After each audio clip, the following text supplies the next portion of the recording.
peran sebagai ibu, sebagai madrasah ula wal aula itu sangat strategis dan sangat-sangat penting, terlebih sekarang di era digital yang dipenuhi oleh nilai-nilai sekuler kapitalistik.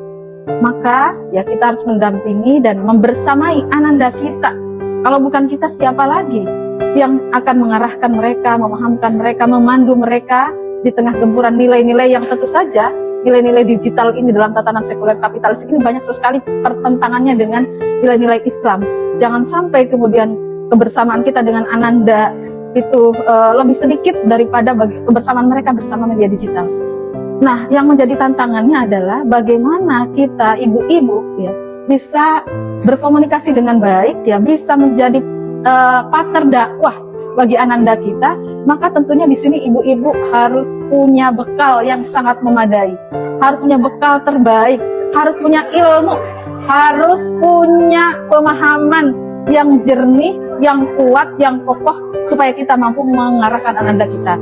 Maka yang pertama dan utama bagi kita sebagai ibu, ya sebagai kaum ibu, sangat penting kita membekali diri kita dengan Islam kafah, Islam yang dibahas dari akar, dari akidah, bagaimana kita bisa bersama-sama ananda memahami posisi kita sebagai hamba Allah yang ditugaskan, diamanahkan oleh Allah dalam kehidupan ini untuk beribadah kepada Allah dan untuk membawa kebaikan Islam di tengah-tengah umat. Nah, itu kan membutuhkan ilmu.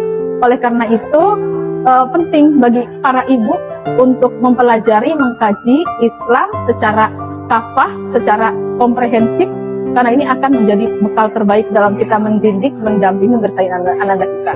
Yang kedua, kita sangat penting saat ini, kita tidak bisa sendirian, tapi kita harus bergabung bersama circle ibu-ibu ideologis yang lainnya, agar pemahaman Islam kita yang kita kaji ini dapat terarah, terstruktur, dan kita mendapat arahan dalam dakwah ya, bersama-sama jamaah dakwah yang istiqomah memperjuangkan Islam kafah. Insya Allah dengan intensifnya kita memahami Islam, dan itu bukan dalam jangka waktu yang singkat.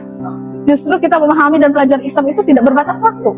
Kita sepanjang hayat kita, mari kita isi ya dengan kebaikan-kebaikan. Kita jadikan role model bagi ananda kita bahwa para ibu betul-betul menjadi penyambung dari apa yang dilakukan oleh Rasulullah SAW. Bagaimana beliau membina generasi para sahabat dengan Islam, maka kita para ibu juga mengambil Islam sebagaimana yang disampaikan Rasulullah pada para sahabat, dan kemudian kita terus mempelajari sepanjang hayat hidup kita. Kita wakafkan hidup kita bersama ananda kita menjadi muslim yang memahami Islam secara kafah, kemudian kita bersama ananda kita berjuang untuk melakukan perubahan di tengah-tengah. Insya Allah demikian. Assalamualaikum warahmatullahi wabarakatuh.